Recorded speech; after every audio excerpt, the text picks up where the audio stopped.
Much for joining us. My name is Nell Pepper, and on behalf of Harvard Bookstore, I am so pleased to introduce this virtual event with William Brewer presenting his new novel, The Red Arrow, in conversation with Andrew Martin. I hope you're all well and safe. Thank you so much for joining us virtually tonight. Through virtual events like tonight's, Harvard Bookstore continues to bring authors and their work to our community, both in person and digital. Upcoming virtual events include philosopher Noga Arika discussing her new book, The Ceiling Outside, The Science and Experience of the Disrupted Mind with journalist Shayla Love, and literary critic Lucasta Miller discussing her new book, Keats, A Brief Life in 9 Poems and 1 Epitaph. Please check out the event schedule on our website at harvard.com. And while you're there, you can sign up for our email newsletter for more updates and browse our bookshelves from home. This evening's discussion will conclude with some time for your questions. If you have a question for our speakers at any time during the talk tonight, you can click on the Q&A button on your screen and we will get through as many as time allows. This event will also have closed captioning available. You may need to activate the captions yourself, enable the captions yourself by clicking on the closed caption button on your screen. In the chat, I'll be posting a link to purchase copies of The Red Arrow on harvard.com.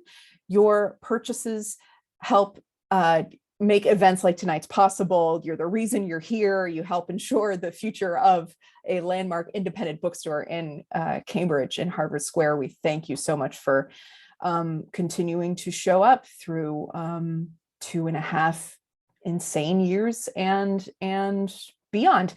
And so thank you for supporting our authors and supporting the fantastic staff of booksellers at Harvard Bookstore. We sincerely appreciate your support now and always. And lastly, as you may well have experienced during virtual gatherings such as these, technical issues may arise. We, of course, hope that they do not, but if they do, we will do our best to resolve them quickly. Thank you so much for your patience and understanding. And now I am delighted to introduce our speakers. William Brewer is the author of I Know Your Kind, a winner of the National Poetry Series. His work has appeared in The New Yorker, The Nation, and the Best American Poetry Series. A former Wallace Stegner Fellow, he is a Jones Lecturer at Stanford University. Andrew Martin's first novel, Early Work, was a New York Times Notable Book of 2018 and a finalist for the Cabell First Novelist Award. His stories and essays have been published in the Paris Review, the New York Review of Books, Harper's, and T, the New York Times Style magazine. Tonight, they'll be discussing William Brewer's heady debut novel, The Red Arrow. The book centers on a young writer working as a ghostwriter for a famous physicist who disappears before the writer can finish the book. Debt-ridden and in the grips of depression, he undergoes an experimental treatment of psychedelics and finds his world completely transformed.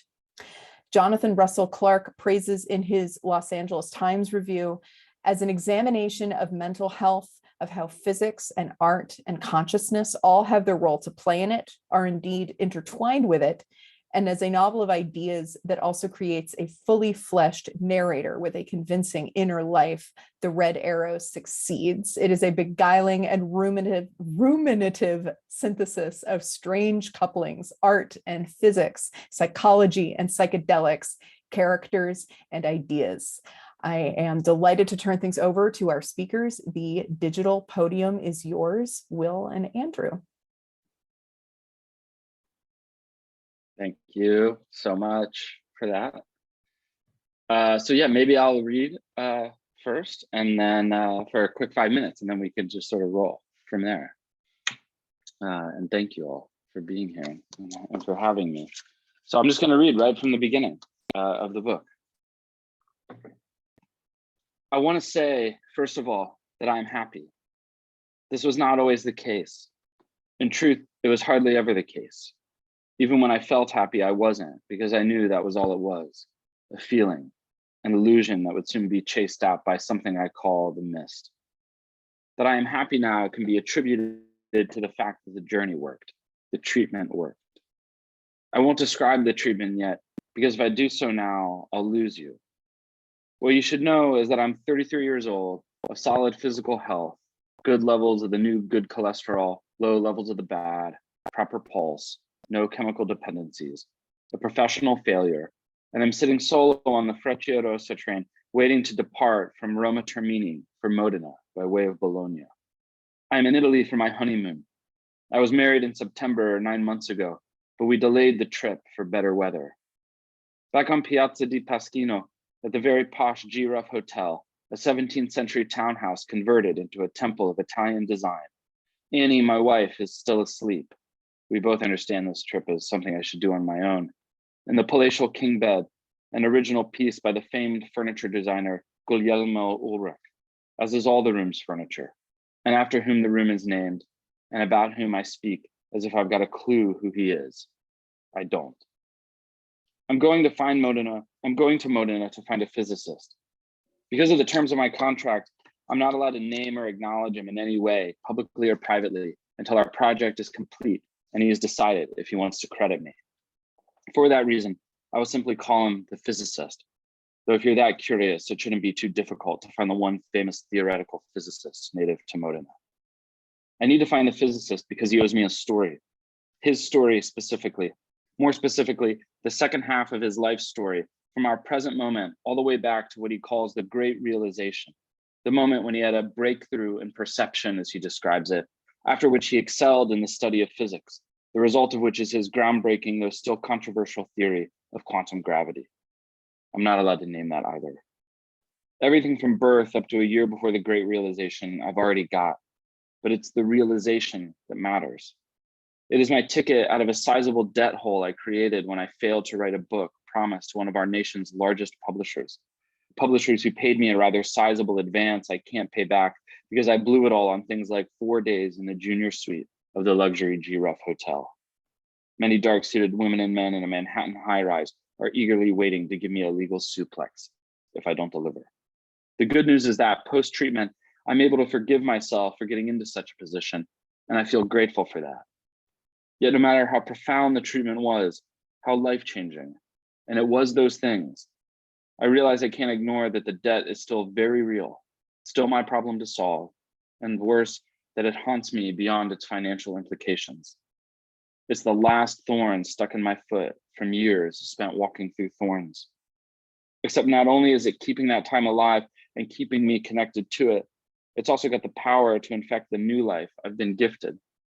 And so even in my happiness and clear mind, I also feel anxious enough about the day's potential that I couldn't bring myself to eat anything from the G-Ruff's impressive AM spread, not even a prosciutto slice or a cube of melon to go with my morning cappuccino, which now in the gut has me feeling about as eager as possible for this train to come awake and race me closer to closure.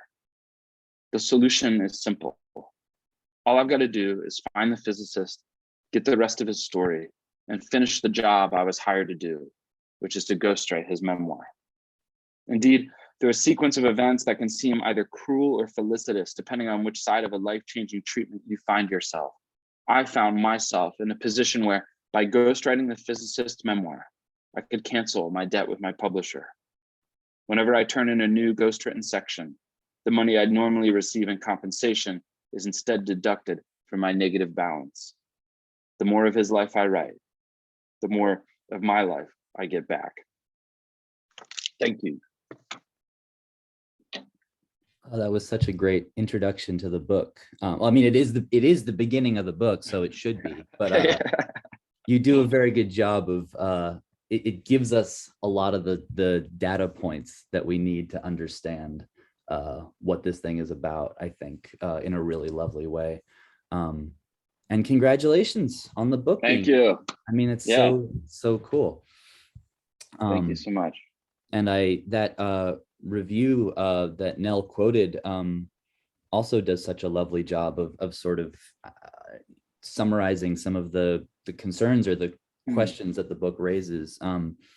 Because I feel like what was so exciting to me about it, one of the many things, is the way that it does 3 or 4 different things at once. You know, it's a book that, looked at from one angle, you know, feels like a sort of classic, I don't know, everyone's using the word Kunstlerroman lately, and I'm still like not sure if I feel Yeah, comfortable saying yeah, that, but likewise.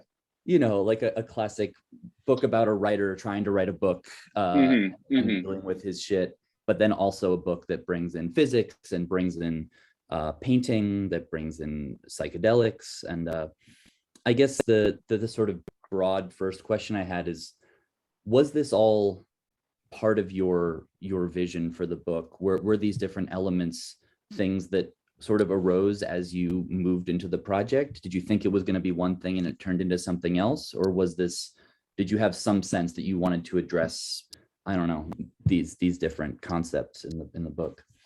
No, I never really start with a plan. I just had the idea of a guy on a train going to talk to a physicist. That's all I had. And so then I just started. And I'm a big believer in making art through a process of emergence, as opposed to sort of having a plan and then trying to kind of drape language over it. So a lot of times I'm trying to kind of get my daily brain out of the way in hopes that my imagination will stir up connections and ideas that I never really would have come up with on my own.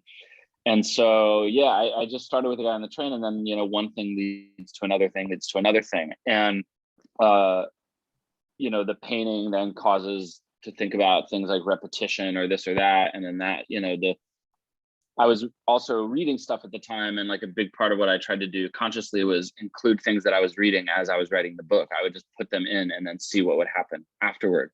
So the stuff about physics, like I was reading Carlo Revelli, so I just put that to play. And that turned out to be one of the great gifts. I'm very lucky that I did that, because it became a really useful kind of balance, a counterbalance rather, to some of the psychedelic stuff, for example, which at a certain point in the writing, I did a bunch of psychedelics through psychedelic therapy, and then that became part of it too. And yeah, so a totally organic process, no plan, very reckless and irresponsible, but I'm happy with how it turned out, I think. Yeah, well, because it has that lovely feeling of discovery as it goes along. But I mean, it feels, you know, it doesn't feel random, because it, you know, each piece of it follows from the next. And I wanted to, one of my other initial questions was about quotation, because like it's such a refreshing thing, I feel like, when you read a book like this. And it's just full of stuff. It's full of ekphrastic, you know, writing about other writers, analyzing paintings, analyzing the artistic process. And I love that you name names, you know, except for the physicist, though you do tell us in the notes that you're quoting from him. And they're specific, but they're also not obscurantist, you know, like Jeff Dyer and Michael Pollan and Sebald are like, you know, people that you know, the average reader has engaged with and thought through. So I was interested in your kind of philosophy of quotation, and your in the way that you approach that in the book, and why that's important to you to include those different voices. Yeah. I mean, I think something I think about a lot. I mean, I think one of the things the book's interested in is like the issue of originality. I think that it's something that Americans especially are really fascinated by. They love this idea of a person just sort of emerging, and they kind of create some new pocket of reality or culture or whatever out of nothing. And I don't really believe that to be the case at all. And so, like, reading someone like Revelli, for example, something I really admire about him is he's constantly reminding people that the stuff he's telling them these aren't his ideas. These are the ideas of other people. And then he'll quote someone. So if he's talking about Einstein, and then he'll talk about how Einstein, you know, would always say, look, I was just in the right place at the right time. I never would have been able to do what I did if all these people hadn't done exactly what they did right before I got around. And that plays to sort of, I think, a larger idea about maybe ego. And I think if depression runs on something, it runs on the ego and the story we tell ourselves about ourselves. So I was interested in sort of stripping away, I think, a lot of the performance and a lot of the like contrivances. And so instead of like trying to secretly sew things I was learning about from Carlo Revelli or Jeff Dyer or whatever into the book, to me, it was like, well, let's put them in directly. And in doing so, links and patterns emerged from that. and at the same time, it's like a way to acknowledge how a mind or like a self gets created. I mean, so much of my life is spent reading books and watching movies and listening to music. And, any interesting thing I have to say about anything is because I read someone else saying something interesting about it, and I feel like that's a really liberating thing to acknowledge, and to position oneself in this sort of link, make oneself a link in this larger sort of web. And so I wanted to kind of like actively do that, and then see what that might do to the book, how the book might work. And then what ends up happening is the book becomes sort of a reflection of a bunch of other books, which was exciting to me, a happy accident. Yeah. Well, and it feels like a generous and sincere impulse. That's how I read it in the book. And I think sometimes that kind of quotation does the opposite. And I struggle with that in my own writing, because like I also love to put books in the hands of my characters that I love, because like I did that partly because one of my teachers, David Gates, always does that. I discovered records and writers I really loved because of what his characters are listening to and reading. So I thought, why not be kind of Kurt Cobain-y about it and try to like get people to check out the things that you're into. But I think there's actually I think it's Paris Trance by Dyer that turns out to like secretly be full of quotations from like Fitzgerald, which is cool. But I think the impulse there is more a little trixier, maybe. I would say so. And like I also like get irked when there's times where you can tell like literary illusion is there just so that it's the writer trying to convince you that they're very smart and that you should take them seriously. And I think I'm actually like, I like trying to create voices where you're watching someone openly admit that they don't really understand fully what they're getting into, but they're trying to piece it together. I mean, that to me is a really exciting mental space to be in, and one that I think fiction is a good tool for. So I think that's part of it as well, is like showing a mind trying to learn, trying to figure stuff out and piece it together, and using the intelligence of others as the guide. Yeah, absolutely. But then this leads me to my question about like maybe my favorite like subsection of the book. Sorry, I don't know if you can hear the ice cream truck is parked in front of my house. It's very nostalgic. Yeah, sending me back. Yeah. Welcome to Brooklyn. Yeah, the sound of Brooklyn. Is the the story of the great Monongahela chemical spill of 1996 in West Virginia, which is the subject of what the narrator of the novel is trying to write a novel about. And this is what gets him into all his trouble, is that he fails to write this book, though we get to enjoy essentially a mini novel within the novel that is what he would have written if he could have written it. But there are many layers of artifice to this particular element of the novel, and I would like you to talk about what this is doing in this book and how it relates to the project as a whole. Yeah, so I like I said, I don't have a plan, but what I did have when I started this book was a failed book that I tried to write before it, that I sort of tried to write to learn how to write fiction, because I actually, I started with poetry, and I was in California I came out here to do a poetry Stegner. Yeah. And there's only so many lyric poems a person can write in a day. So that's kind of how I got going. And I had tried to write this book that essentially was set exclusively during the spill. And it was like 300 pages or something like that. And it didn't work. And that was like frustrating in all the classical ways.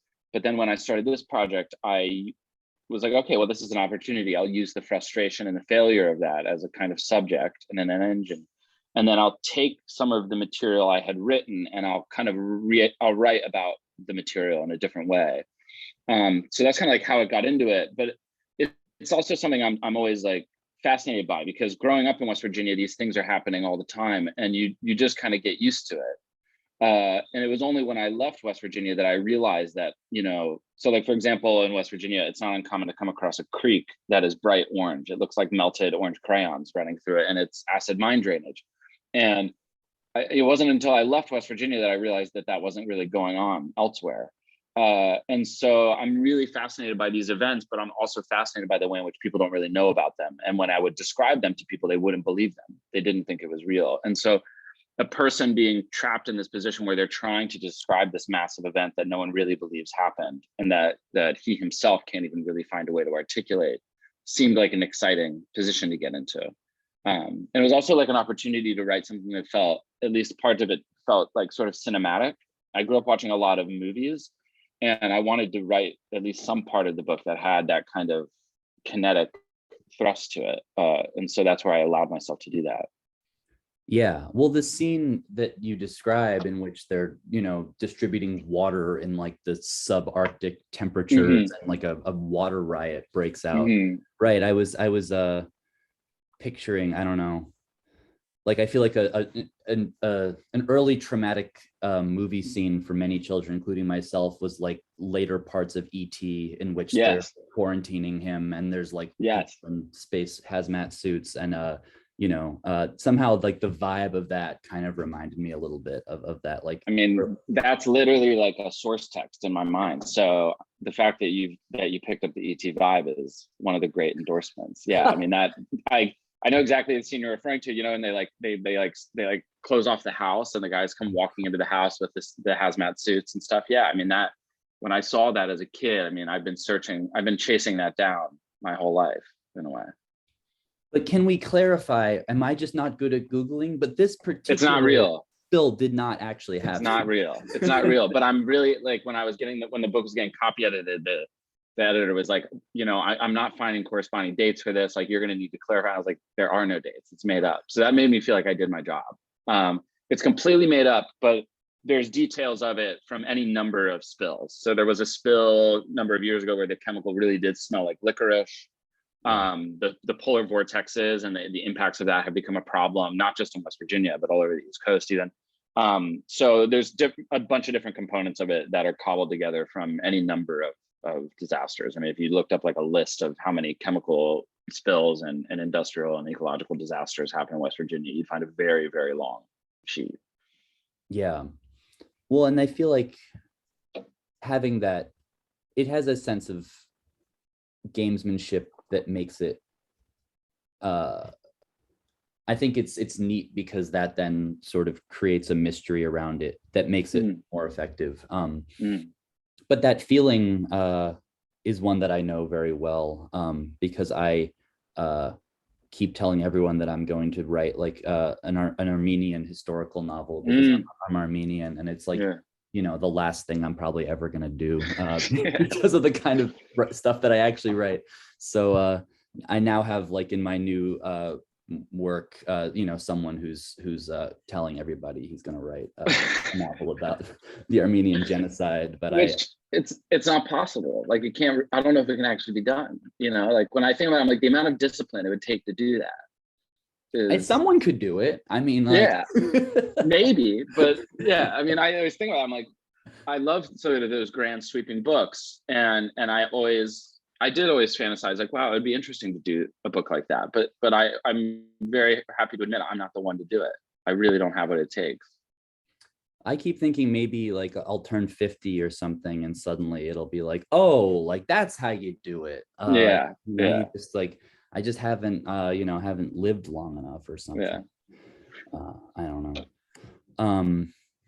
I wanted to talk, well, I mean, I think one of the other things that the book does extremely well is describe difficult mental states. I mean, I feel like you describe depression extremely well, anxiety, like the modern condition, but also very specifically, they feel like, I don't know, artists' curses in some way, or those, I mean, as you described it, they're sort of curses of ego in a way. And I don't know, I wondered whether it was difficult to write through those scenes and to kind of, I mean, I do think it's the case that like one can only write about certain things from a distance of some kind. But I wonder, I don't know what that experience was like, sort of inhabiting that mental space on the page for the stretch it took to write the novel, and whether that, what that was like.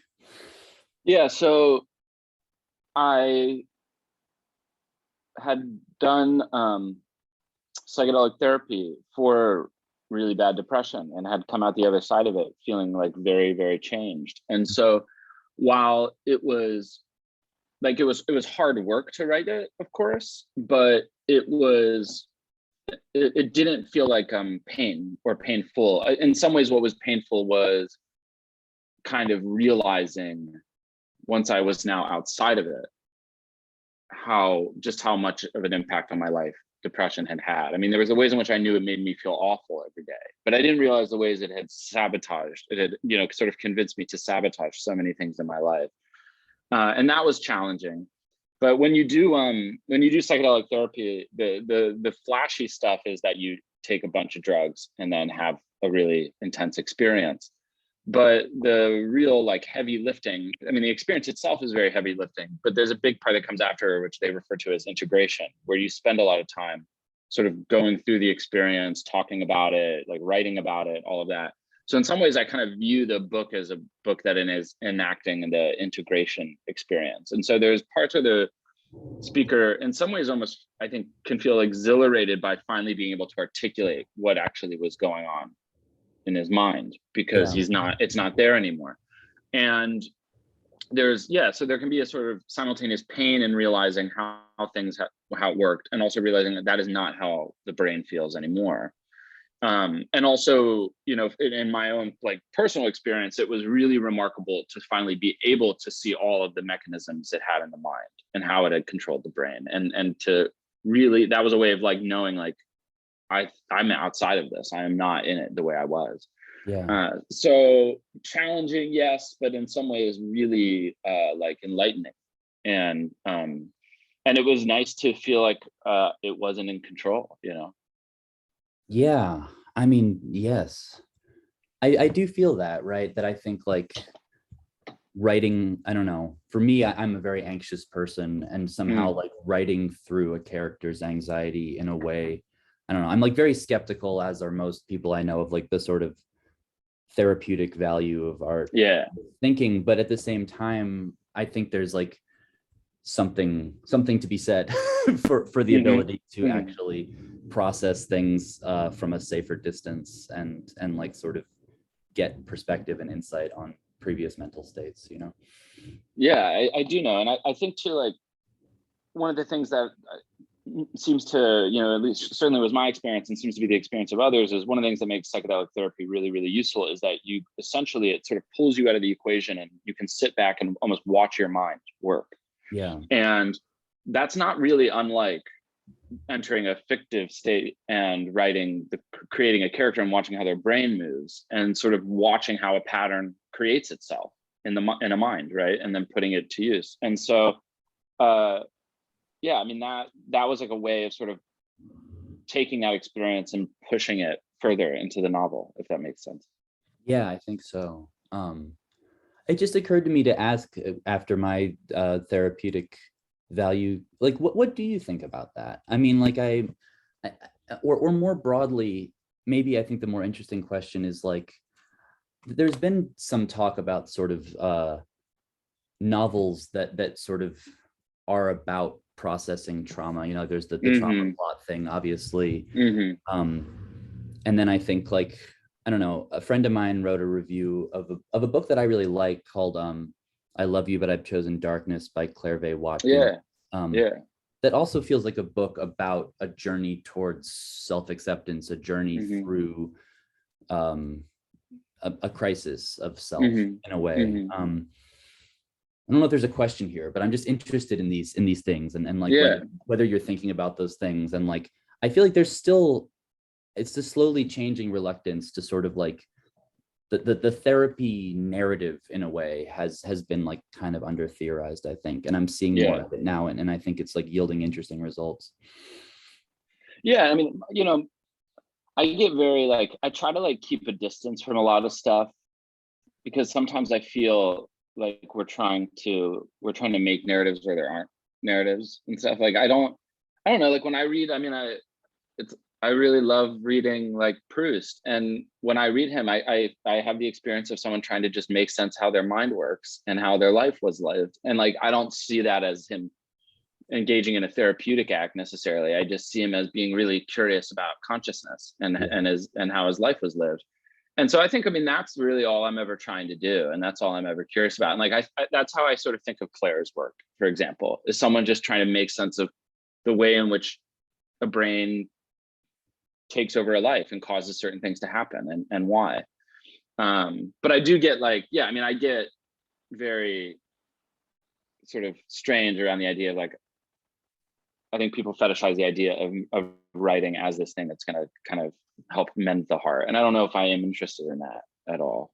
Yeah. Yeah. It doesn't seem like it works that well for that purpose. Yeah. I mean, I wrote for a long time while I was deeply depressed, and it did not help the situation at all. You know, It gave me something to do and something I wanted to do it, but it did not ever feel to me like it was creating a therapeutic space at all. Yeah. Right. And my partner's a doctor, and I think this comes up a lot in her work because people are very interested in utility in that field. So she does like medical humanities sometimes. And how are we using art to do X, Y, or Z instead of just like the art being the art, you know? And so I end up thinking about these questions a lot, and always coming down on the side of, you know, the point of art is for it to be art, but sometimes get snagged on the complications of them. But I wonder, I mean, this leads me to the poetry part, and just, I don't know, it's not to just make it as simplistic as, you know, what does poetry do for you versus what does fiction do for you? But I wonder what opportunities or possibilities that you saw in the novel form that you maybe didn't see in the poetry space, or vice versa. Yeah, I mean, I've just become increasingly obsessed with the sentence, and as a poet, I started having no interest really in, like, the line started to feel annoying to me, and I just wanted the line to keep going and going. And so I always wanted to do fiction, and so that was sort of always on the radar and part of the plan anyways. But part of what makes a poem so remarkable is, to me, it feels like a complete mystery. You know, it's just this thing that happens and then it's gone and that's it. And what I really love about novels is, like, novels to me feel like deeply psychedelic. Like, you drop down into this rabbit hole of another person's consciousness or many people's consciousnesses, and all of a sudden you're having sensory experiences and going through intellectual, pathways you never would have imagined. And I like that sense of being pulled along and really getting like launched into a space.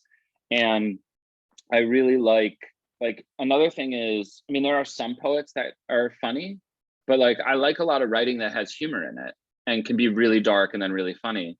And that's really hard to do in poetry. And like, that is a big part of my mind, is like, cracking jokes and stuff like that. Not to say that I think I'm funny, but like searching for humor and stuff.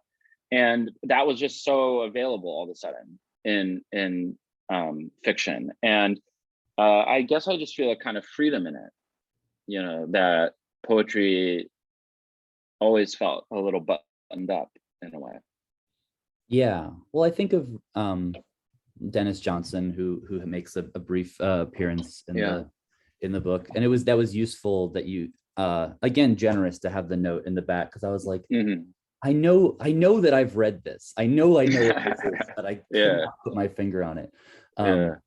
But Johnson's, I think, a great example of a poet who, was a brilliant poet, and also wrote. You could feel the ways, I think, in which his fiction was informed by poetry without it being like some, like, I don't know, the cliche of like poetic prose or something, Yeah, exactly. He does. I hate whenever I see something like poetic prose, I tend to like step back, and maybe that's probably not for me. And he's one of my heroes, and like part of it is he channels that quality of mystery that the great poems have into his fiction as well. And I mean, I aspire to that as well. I don't know if I'll ever succeed, but that quality of kind of strange happening in his work, a sort of edgelessness to his work that I really, really admire. And I think the poetry definitely helped him make that possible. Right. The ability to juxtapose unlike things, the ability to like move from concrete to lyrical in sort of a blink of an eye. Like, I think, I don't know. And he's also funny even as a poet somehow. So Oh, that, for sure. yeah. For sure. It looks like there are a few Q&A questions, but I want to ask one more thing maybe before that. I guess, yeah, the sort of meta question maybe of how do you, and this was something I had to figure out and feel glad that I accepted, is like the writing about writing about writing about writing dilemma. And I think it takes like courage, especially if you've come through the sort of MFA world, to say like, fuck it, I'm going to write about writers and the world of art, and it's going to be like full of references to other art, and someone's going to say it's pretentious and whatever, but that's the real world too. Like the world is a world full of art and writing and writers. And I wondered, I don't know if that was ever a stumbling block for you, and how you thought about that question of like how to write about the act of writing and the act of thinking and all those things. Yeah, I mean, I definitely, I feel sort of lucky in a way in that I was never in like a fiction workshop. So I never encountered sort of those a priori, you can't do this, you can't do that stuff.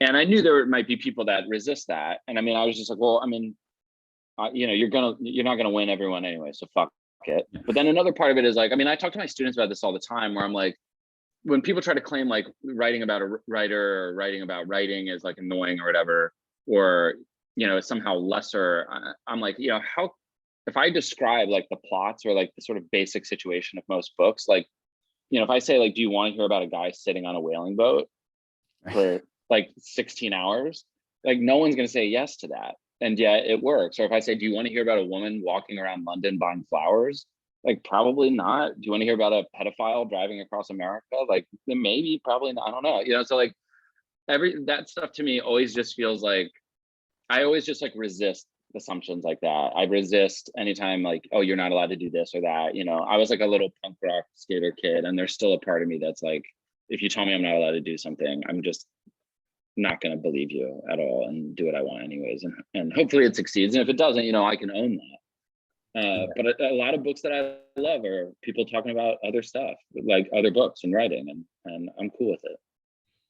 Yeah, I mean, Proust is my guy. For sure. The fact that he's someone who people go and visit places he wrote about and everything, talk about someone who's a universal writer. Yeah. But it's not exactly accessible on its face. Yeah. So I'm really glad someone talked him out of the original plan to have it all be like one long, endless, like dense paragraph. Yeah. Yeah, some people really came along the way and helped for sure.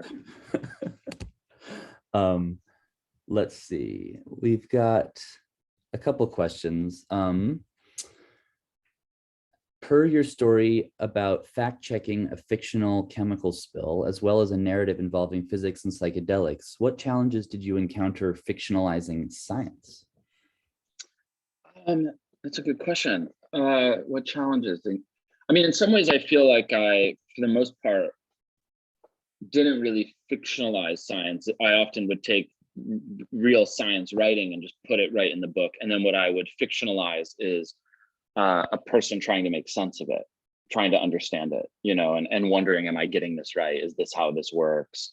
And I mean, something I think is so incredible about a field like quantum physics is that it depends so much on metaphorical language. I mean, much of it they'll say from the jump, they'll be like, it's almost impossible to imagine some of this because it requires dimensions and things that like our language and our minds can't really do. So it is already this sort of slippery slope of people trying to explain things in a way that's maybe not even fully possible. And so I just took that into it. And then, yeah, I would say more of the gesture was someone was fictionalizing someone trying to keep up and wondering if they're getting it right. And I mean, there's a great phrase, I think it's, I can't remember the physicist's name off the top of my head, but I mean, he famously said, he's like, if you think you understand quantum mechanics, you don't understand quantum mechanics. That's how hard it is. And so that feeling of like, maybe always getting it wrong and it's always kind of off the mark was really exciting to me anyways. Is there any part of you that wants to like go deeper into, I don't know, like write write articles about these things or something? Like does nonfiction about these things that excite you interest you as a possibility? Yeah, I would love to do something like that. I mean, I would have to be very frank from the get-go about the limits of my education in the hard sciences, but like I'm very curious, and I think they are spaces that really reward curiosity, and they're also spaces that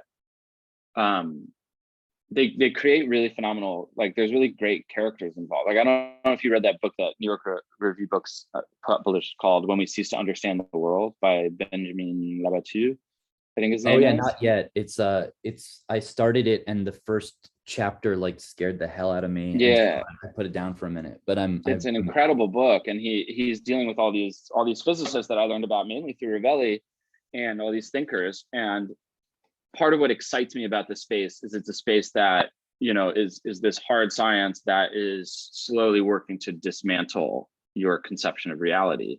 And so that's very familiar territory to me that I'm really comfortable with in a way. And so I feel like I would totally be game to like write something nonfiction wise if I could get there eventually. Yeah. I've never had the courage to try to deal with the David Foster Wallace book about infinity. Oh yeah, me neither. But it's on the list, you know. Yeah. I'm pretty math and physics illiterate, I have to say. Yeah. So I was grateful that your book did not require me to like actually do very much like hard. I mean, I was like, all right, I get it. Like things are weird. That's physics. Yeah. Good. Yeah. I'm glad you. Yeah. They did get a copy to Revelli, and he basically said I got it right. So I was really happy about that. That's awesome. That I felt like I had passed the class, you know. Well, here comes a question that have you encountered? So the question was, have you encountered Carlo Revelli yet? But I wondered did you have any like, were you just like, I'm just going to do this and hope that he's cool with it? What was that? I don't know. Did you know him? Yeah. You encountered him? No, I didn't know him. I mean, when I started and when I start anything, like my whole thing is like, it's my responsibility to like earn it. So I have to work hard and then hope that when he reads it, he'll get it. And so when we had the book, we sent it to him, and I sent a letter along. And part of what I said was like, I'm not going to really explain here what I did or why I did it. My hope is that if you read it, it'll make sense. And he sent back like a really gracious reply. That was really cool. That was like a really surprise moment. Just one day I was on my couch, and then there was an email in my inbox from him, and he is the nicest guy in the world, and was really sweet about the book. So that was a really cool experience to do that. That's awesome. Yeah. Have you, I'm going to ask another question, but I'm actually interested in ghostwriting also. Yeah, I feel like you have some really good ghostwriting tips in this book, but I've never ghostwritten. I made it all up. But now I feel like maybe I could do it because I've pretended to do it, you know? It's like, as I'm sure you know people who do it. I do. I mean, and other writers, and yeah. I'm always like, is it cool or does it suck? Like, I think it's very, very case by case. I mean, I have a friend who does it, and sometimes I think it can be a real drag. Yeah. But then it's like, I don't know. It seems it's full of rich metaphorical possibility, obviously. Yeah. Absolutely. Okay. With this being your first novel, are there things that you had to cut out of the story that you would want to follow up with in another story? What sort of things did you have to trim out of the book? I actually didn't. I wasn't a case of having to let stuff go. I added a couple more things in, expanded some moments of like character interactions and stuff. But I really like a thin book, and so I'm sort of I had this job in grad school.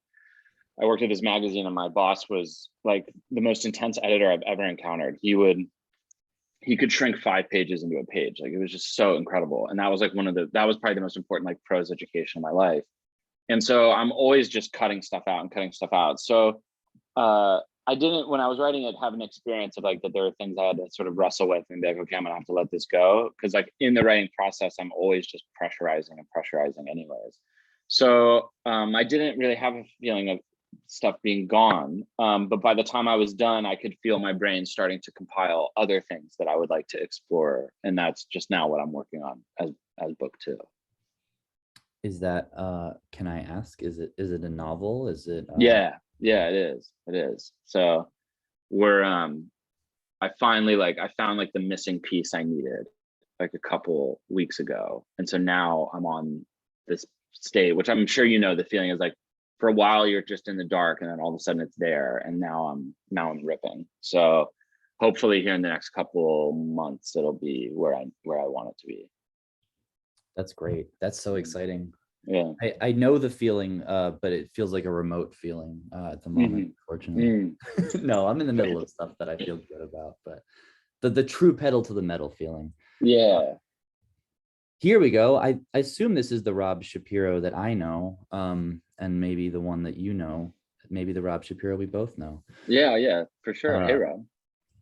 Hi, Rob. Hey, all. Thanks for a wonderful. He says hi. Sorry, not hey. Hi, all. Thanks for a wonderful convo. During the treatment scene, you play a lot with form. Did you know you wanted to write it that way? Did you attempt to write about the treatment in other ways? Great question, Rob, and thank you for being here. No, so originally what happened was I had tried to write it just in sort of standard prose, and then I sent one of the first readers was Gabe Habish. I don't know, do you know Gabe? He wrote the book Stephen Florida, which is this incredible novel about a wrestler in North Dakota. Yeah, no, I like that book. I think we've said hi, but I don't know. Yeah, he's a great spirit and has read like every novel you could imagine. And so he came back with really good advice where he's like, I don't think this is the way you want to do that. So he's like, I think you need to do something with the text or something, do something different. And so then he had me go and look at another book he'd recently read that used some sort of extra textual elements. So I walked down to the bookstore, I looked at it, I came home, and then I sort of thought about it for maybe a couple hours. And then I did this sort of schematic chart thing that I ended up doing. And that was ultimately really strong advice because I was making the mistake of trying to write a deeply nonlinear experience in a linear way. And that just wasn't ever going to click. And by sort of freeing it from any sort of traditional narrative expectation, it actually made it way more accessible. And people can kind of go through it however they want, which feels sort of inherently psychedelic in a way. Yeah, I thought that was so cool. Because also it's not a book that's like full of pictures and charts and things. It's I was very surprised because there was like an unusual white space at the bottom of the page before it, and I was like, what's going on here? And then I was like, oh, as I somehow hadn't like flipped that or whatever, and so I was like really surprised to encounter it. And yeah, I found myself reading it more like I don't know, like I kind of read around in it. Yeah In like the journal part, like you would with sort of a document, more than I was like, I'm not going to necessarily like read this front to back like all the way. Exactly. Yeah. But I mean, it's a problem that is inherent to writing about drug use of any kind.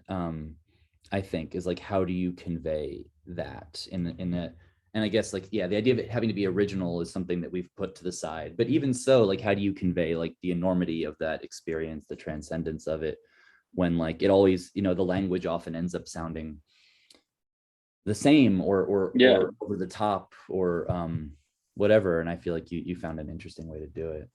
Yeah, I mean, especially when if you're taking a really large dose of either psilocybin or LSD, like, you often lose language for a while. It usually goes right out the window.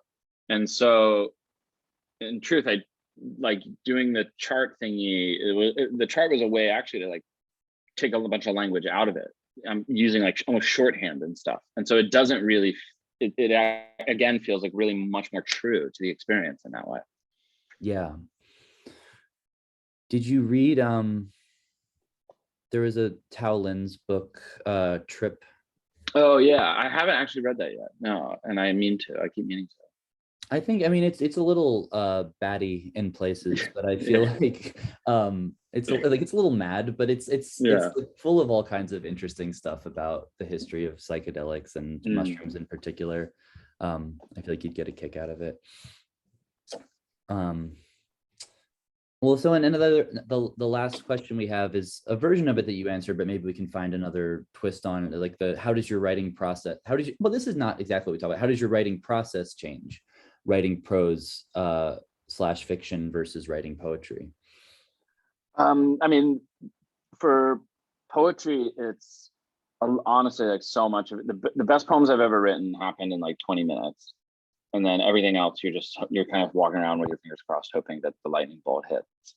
Whereas one of the things I really like about prose is that it takes me back to what it was like when I was younger and I was a painter and was spending all my days doing big oil paintings, is that I just sort of sit down and work every day. And the way I build a book is I write like tons and tons of pages, all single spaced, single paragraph. I just rant for forever, 50, 60 pages sometimes. And I just do that over and over again. And the interesting material sort of makes itself known. And then I kind of go through and start pulling that stuff out and then compiling it. And then over time, like these things just sort of emerge. And then I start to notice, okay, there's something here, there's something there, whatever.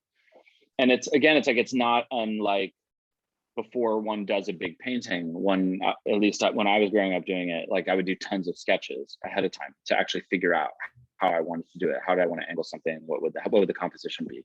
So it's a lot of like, essentially like a sketch process that goes on for a very long time. And then after that, then it becomes almost like collage in a way. And then a lot of refinement. Like I print the drafts out over and over again and read them aloud by hand with a red pen, and just constantly I'm shrinking it. But it's a lot of like day after day work, which I really like, actually. I like the sort of consistency. For both poetry and prose? Do you write poetry by having like a big chunk and then carving it down, or is it more Yeah, but it's so it's just so small that and often like the poems that I really stand behind almost showed up fully formed. I really feel it much more like almost like a mystical process, whereas there's a kind of labor in the fiction writing that I like. It reminds me of like there's days where you're creating stuff, and then there's days where you kind of already know what you've got to do, and then you're just doing it, you're banging it out, and it feels not unlike filling in one large section of a canvas or something. It's really peaceful, actually. Yeah, it's true. I think about short stories versus novels in my case. And right, the ones that I like the most were often like kind of like one clean line, the stories of mine that I like the most. But I feel like the thing that makes them so hard versus a novel is the sense of like needing to get every little piece right, and needing like it really there not to be any moment in which you're like, well, there's that part should have been different, because I feel like a novel is a more forgiving medium. And poetry is like that too, I think, where you're like, you don't want to allow anything that doesn't feel right. All right, well, I think we've reached the end. But it's been such a pleasure talking to you. It's just fun to get to know you and hear about stuff. Thank you for doing this. I'm a huge fan, and it's been a real joy. I hope we can do it in person soon. Yeah, we can. I mean, like it's medium COVID, medium doom. Medium doom. But yeah, thank you both so much for this great conversation. Thanks for adding some books, at least to my reading list. Also, thank you for the "When We Cease to Understand the World" reference, because I was definitely thinking of that through this whole conversation. So good. It's an incredible book. My God. It's so good. I'm just gonna read it. I gotta get over my angst about it and just read it. Yeah, I mean, it's the terrifying. First chapter feels really scary, but like it's so worth it. But anyway, thank you. Thank you to those of you viewing in, listening in, thank you so much for joining us. Again, I posted the link to learn more and purchase copies of The Red Arrow from Harvard Bookstore. Please continue to support independent bookstores and buy this book specifically. Thanks so much for joining us. And again, Andrew and Will, thanks so much for being here. Yeah. Mine's got a ring on it from when I was drinking a beer while I was reading it. So Oh, wow. that's how you know I liked it. That's how I know you really did it. Yeah. That's how I know you did it. Yeah. All right. Nice. Have a lovely evening, and yeah, happy reading, everyone, and stay safe and well out there. Thank you so much. Bye. Thank you. Be well. Thanks a lot. Thanks, Nell and Will. Thanks.